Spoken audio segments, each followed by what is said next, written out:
What kind of person ends a marriage with an email while you're thousands of miles from home, risking your life for your country? She thought I'd be too far, too broken, too helpless to fight back. But what she didn't know was that I had already prepared for the worst, and this time I had the final say. My name is Jake Turner. I'm a staff sergeant in the Army, and for most of my adult life, I believed in honor, loyalty, and love. I still remember the moment I saw it. The tent was dim, barely lit by the flickering screen of my tablet, and the air outside buzzed with the constant hum of generators and distant gunfire. We'd just returned from a 10-hour patrol, my gear still clinging to me like a second skin. I opened my inbox, expecting a sweet message, maybe a photo of our dog or a note reminding me of home. Instead, all I got was a cold, impersonal subject line. We need to talk. My heart sank before I even clicked it. The message was short, brutal, and final. I've filed for divorce. I'm sorry it has to be this way. Don't contact me. That was it. No explanation. No emotion.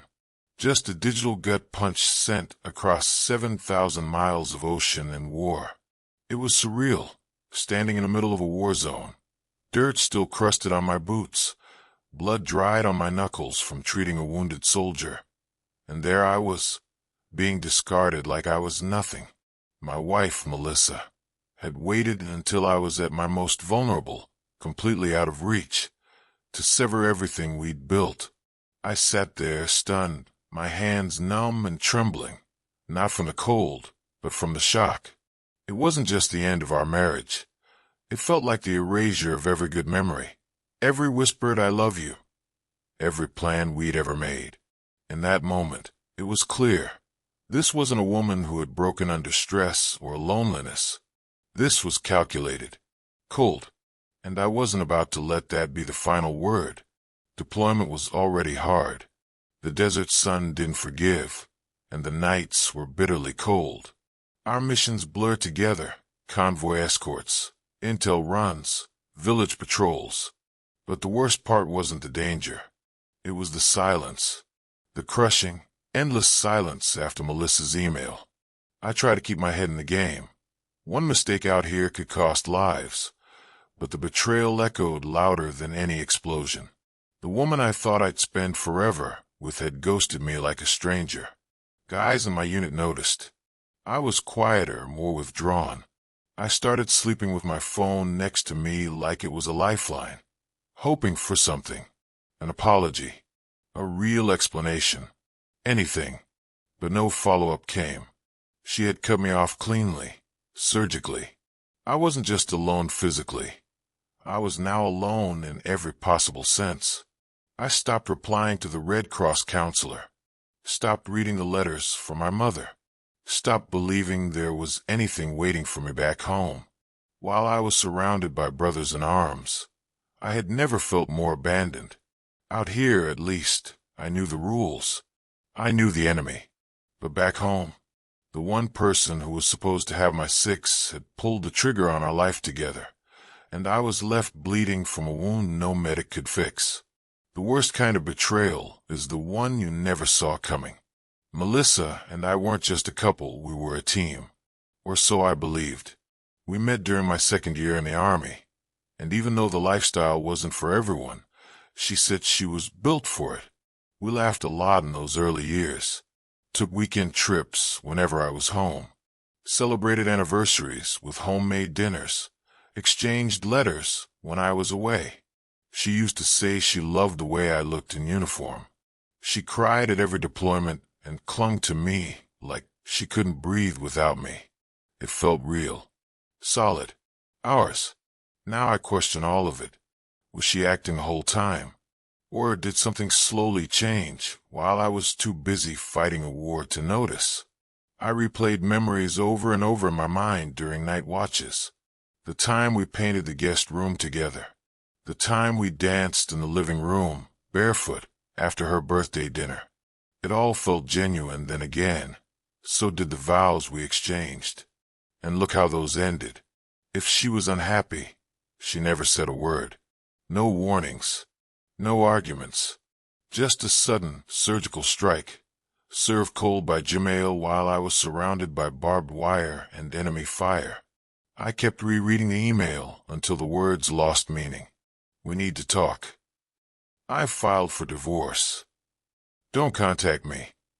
They felt more like lines from an HR termination notice than something from the woman who used to fall asleep in my arms. Every word was clipped, distant, carefully chosen to create distance. There was no anger, no grief, just clinical detachment, like she was closing a business deal. My hands trembled each time I opened it again, hoping maybe I'd missed a hidden meaning. Maybe there was more, but there never was. I couldn't eat for days. Couldn't sleep right either. I'd jolt awake in the middle of the night, thinking I heard her voice. My buddies assumed it was war stress. I let them think that. Better than explaining I was unraveling over a woman who chose to destroy me remotely. And even then, the worst part wasn't what she said. It was what she didn't. No acknowledgement of what we'd been through. No mention of our dog. No memory of our first Christmas. Just a digital erasure of 10 years of my life. Like it had never meant a thing to her. We met at a 4th of July barbecue in Charlotte. I'd just returned from my first overseas tour, lean and sun-scorched, still walking like I had gear strapped to my back. She was in a sundress, sipping from a red plastic cup, laughing like she had no idea how captivating she was. Our mutual friend introduced us, and we spent the evening talking under porch lights and citronella candles. She asked 100 questions about deployment, real ones, not the kind people ask out of politeness. She seemed to really care. I was hooked. We started dating fast. Fell hard. Within months, we were inseparable. She told me she admired my discipline, my sense of duty, said she felt safe with me. When I told her about re-enlisting, she didn't flinch. She said she was proud of me. We got married on a rainy October afternoon in a courthouse with just 2 witnesses. We didn't have much, but we had each other. That night, we danced in a cheap hotel room with no music, just humming and laughter. If someone had told me then she'd one day leave me by email, I would have punched them in the mouth. She wasn't that kind of person, or so I thought. Looking back, the signs were there. Not flashing neon, but subtle cracks forming beneath the surface. Melissa started pulling away a few months before my last deployment. She stopped asking about my missions, started spending more weekends out with the girls. There were new clothes, new habits, a sudden interest in yoga, and wine clubs she never cared for before. I chalked it up to independence. She said being an army wife meant finding your own rhythm, your own hobbies. I believed her, wanted to believe her. But then came the little lies. White lies, but still lies. My phone died. We lost track of time. I thought I told you. Once, I saw a strange number call her at midnight. She said it was someone from work. Another time, she canceled a video call last minute, saying her Wi-Fi was down. Things that didn't add up, but I didn't push. I didn't want to be the paranoid soldier who thought every late night was an affair. Turns out, ignoring your gut can be more dangerous than a roadside bomb, because what I thought were harmless shifts were the first moves in a silent betrayal. Melissa used to say she didn't care about money, that love and loyalty mattered more. But over time, I realized what she really wanted wasn't stability. It was control. When I was deployed, she handled our finances. It made sense. I wasn't exactly in a position to check bank statements while dodging enemy fire. At first, I trusted her completely. But gradually, I began to notice patterns. She started insisting on joint accounts only, moved her personal savings into ours, then made sure all major purchases were in her name. I thought it was about convenience. It wasn't. Before I left for my final tour, I suggested setting up a separate savings account for emergencies. She said it was unnecessary. Even made a joke about me not trusting her. I dropped it. Turns out, that account would have saved me. By the time I got the divorce email, our joint account had been emptied. Thousands gone overnight. Credit cards maxed out. My credit score? Wrecked. She drained every dollar while I was out there earning hazard pay in the dirt. It wasn't just betrayal. It was premeditated financial sabotage. A calculated move to make sure I came home to nothing. There were always whispers when her friends were around. At first, I chalked it up to normal gossip. Women catching up over coffee, sharing stories. But the tone shifted after a while. I'd walk into a room and the conversation would halt. Phones would flip face down. Melissa would smile too widely and say, "Just girl stuff." But the way her best friend Tara looked at me, pitying, almost smug, it stuck with me. Tara never liked me. She said I was too intense, too focused on my career. She once asked Melissa, right in front of me, "Don't you ever get tired of being married to a ghost?" Melissa laughed it off back then, but now I wonder how many of those conversations shaped her thinking. Her friends lived flashy lives, Instagram-perfect marriages with yoga retreats, wine nights, and husbands who worked 9 to 5s. Normal. Predictable. I wasn't that. I was gone more than I was home, always living on borrowed time, waiting for the next call of duty. Maybe to them, I was just a phase she needed to outgrow. Maybe they convinced her she deserved more. Or maybe she was already convinced, and they just gave her permission to act on it. Looking back, Melissa never truly wanted the life we built. She liked the idea of it, the romance of being an army wife, the applause from her family when we announced our wedding, the pride she wore at military balls. But the reality? That's a different story. She hated the uncertainty, the missed holidays, the constant worry. She tried to hide it, but it came out in small ways. Resentful comments about my time away, passive-aggressive digs about sleeping with a rifle instead of with her. I brushed it off as stress, believing love was enough to weather it all. The truth was, Melissa wanted the benefits without the sacrifice. She wanted a husband in the photos, but not the silence of a deployment.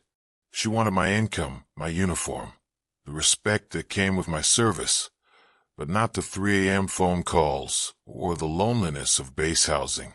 The more I served, the more she resented me for it. Not openly, not with fights or threats, just slow withdrawal, like a tide pulling back until one day there was nothing left. The woman who once called herself my anchor had quietly let go of the rope. Timing wasn't accidental. Melissa knew exactly what she was doing. She didn't serve me divorce papers when I was on leave, not when I was reachable.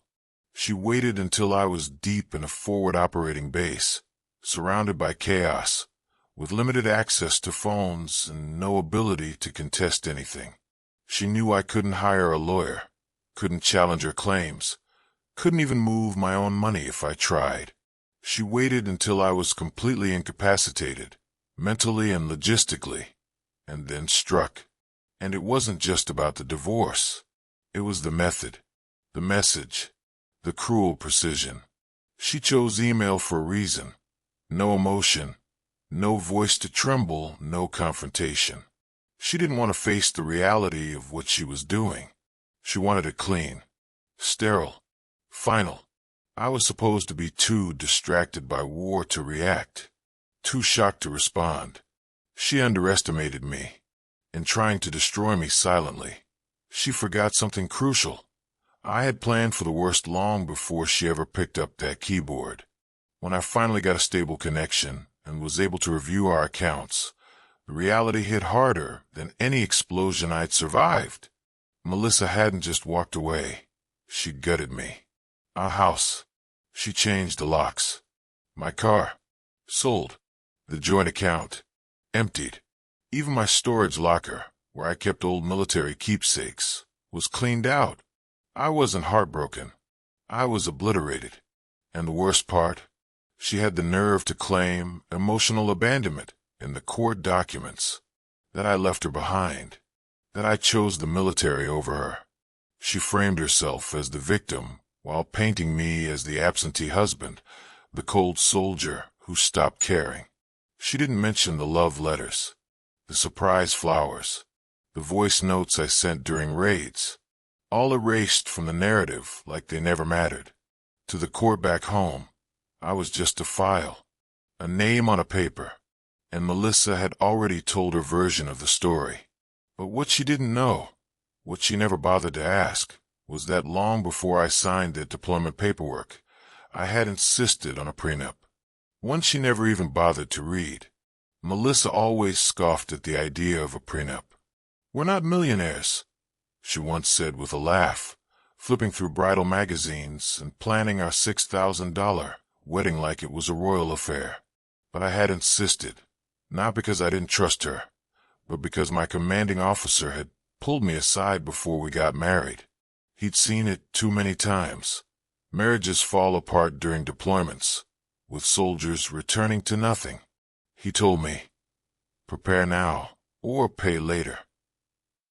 So I had the paperwork drawn up with a military attorney, straightforward and fair, and Melissa, distracted by flowers and dress fittings, signed it without reading more than the title page. She thought it was symbolic, a formality, a gesture that didn't really matter. But buried in that agreement were protections, not just for my assets, but for my pension, my benefits, even the house that had been in my family for 3 generations. Clause after clause designed to shield me from exactly what she had tried to do. She'd assumed I'd come back broken and broke, begging for scraps. She had no idea that her digital betrayal had already triggered protections she'd agreed to years ago. In trying to destroy me, she'd actually trapped herself. There was one clause in particular, one she would have never agreed to if she'd bothered to read past the first page. It protected any income one earned while deployed as non-marital assets, shielded from spousal claim. It was a legal safeguard written specifically for active duty service members, designed to keep opportunistic partners from cashing in on combat pay. That clause meant every dime I'd earned in the last year, combat bonuses, housing stipends, hardship pay, was mine untouchable. It also meant she couldn't claim spousal support unless she proved financial dependency, which she couldn't. Melissa had a job. She had freedom. And she'd made damn sure to portray herself as independent when she left. Even better, the prenup had a fidelity clause, a rare inclusion, one she had laughed at back then, saying, "You don't need that with me." Well, guess what?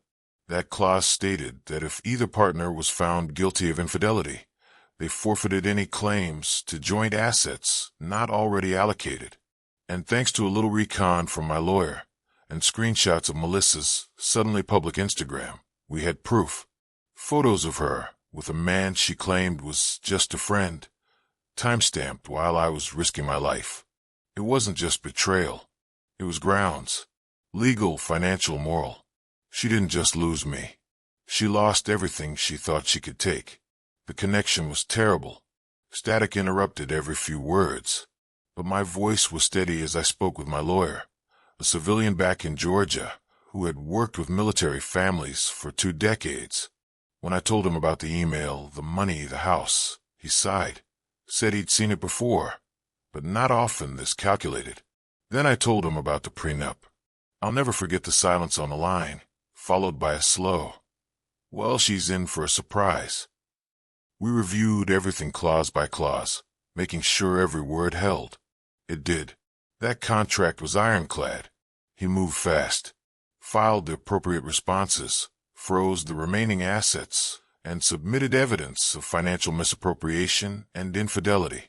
He even filed a motion to reverse several of her recent financial moves, thanks to a technicality in the timing of her withdrawal versus my active duty protections.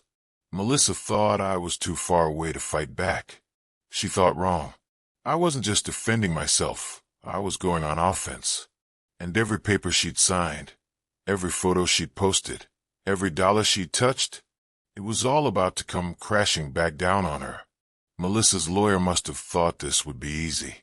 A deployed soldier with no legal footing, thousands of miles from the courtroom, barely reachable. When my lawyer served them the prenup paperwork and our response filing, her attorney reportedly chuckled in court, said we were grasping at straws. They didn't realize the depth of the document or the specifics of military protections. They assumed it was another soft clause, unenforceable, flimsy, outdated. But that confidence didn't last long. When the judge reviewed the prenup and saw how meticulously it was written, things shifted. Fast. Suddenly, her lawyer stopped laughing. He asked for recesses, extensions, claimed the agreement had been signed under emotional duress. But the timestamps, witness signatures, and clear language told a different story. Melissa had signed it willingly, carelessly, and now, every legal angle they tried was blocked by something she'd overlooked. She had built her case on the assumption that I'd be too distracted, too devastated, too distant. Instead, I had come prepared. She thought she was playing chess with a pawn.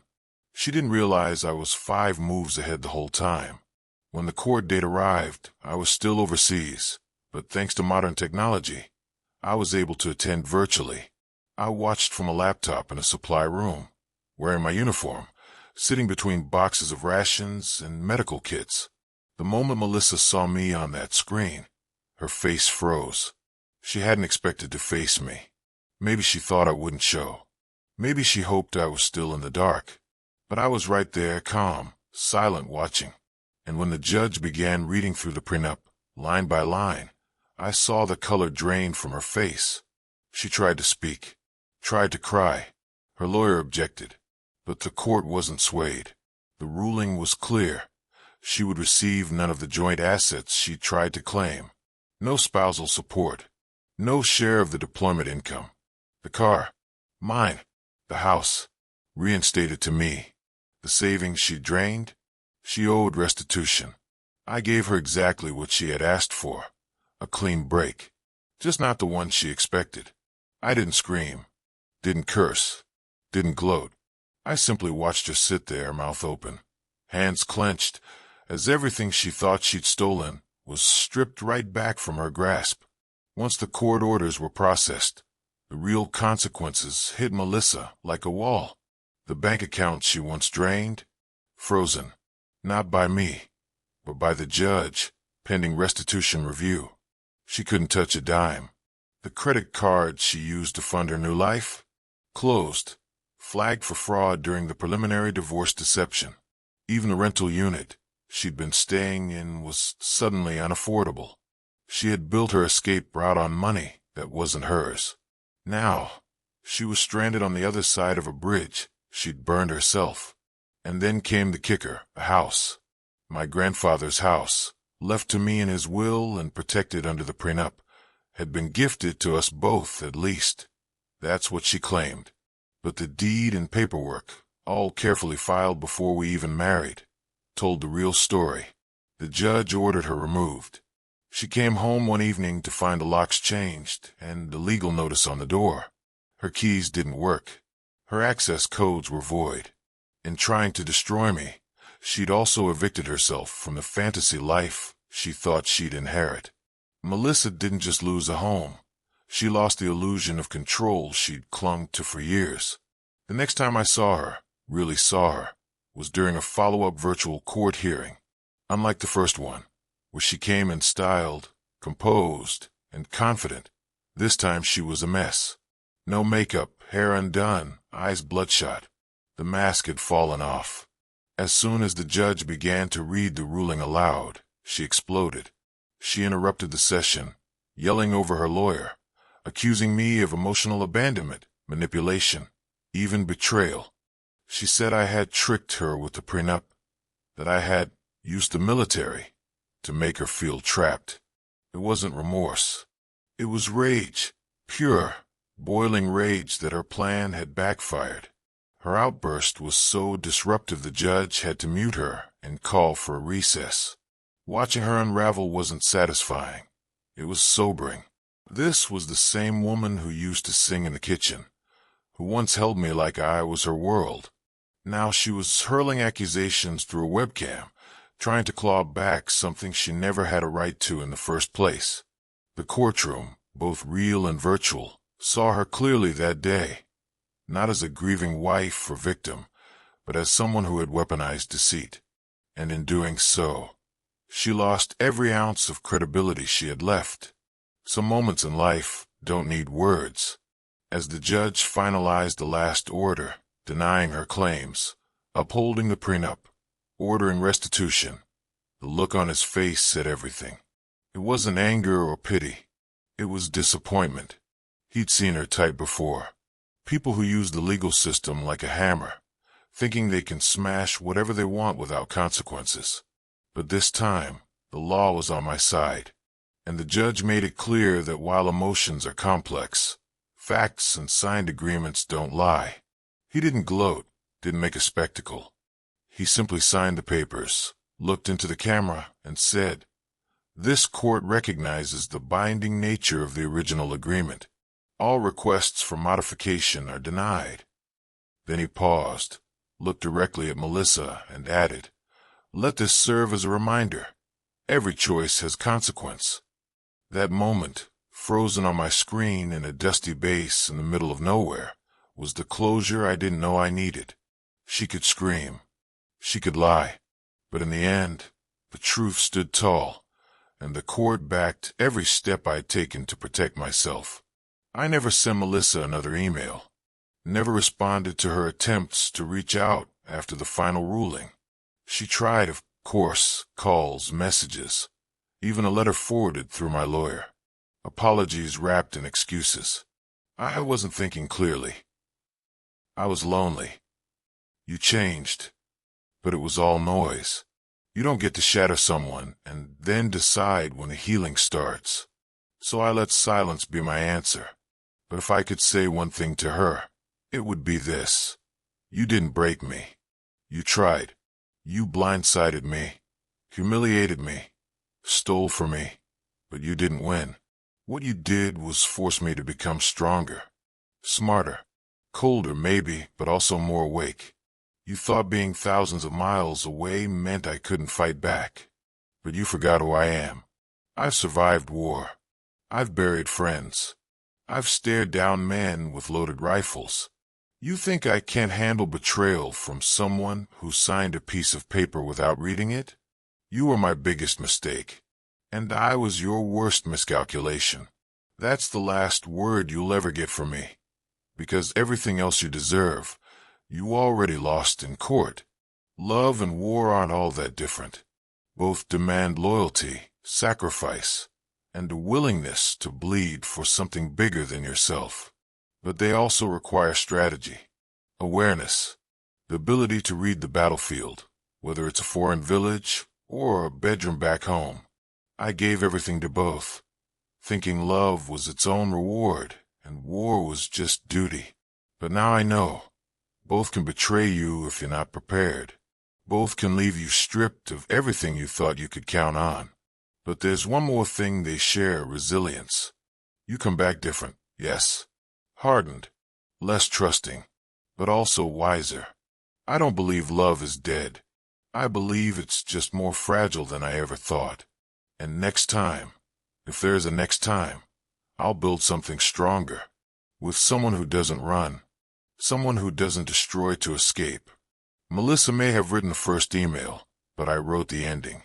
And this time, it was on my terms. Melissa thought she had the final say the moment she hit send on that email. She imagined me broken, humiliated, scrambling to piece together the wreckage of a life she walked away from without looking back. But what she didn't realize, what she never could have predicted, is that she taught me something vital. That silence can be power, that preparation is protection, and that sometimes the best revenge isn't rage, it's precision. I didn't need to shout. I didn't need to chase. I just needed to let her sink in the trap she built for me. And when the dust finally settled, when the court ruled, the locks changed, the accounts froze, there was nothing left to say. No dramatic confrontation. No apology strong enough to reverse what she'd done. Just a clean, legal, and undeniable reversal of fate. I walked away with my dignity, my future, and everything she tried to take. She walked away with nothing. She thought she'd written the end of my story. But all she did was light the match that burned the chapter down, so I could write something better, something stronger. This time, I got the last word. And that was just the beginning of how I turned her betrayal into the biggest mistake of her life. What would you have done in my place? Have you ever been blindsided by someone you trusted the most?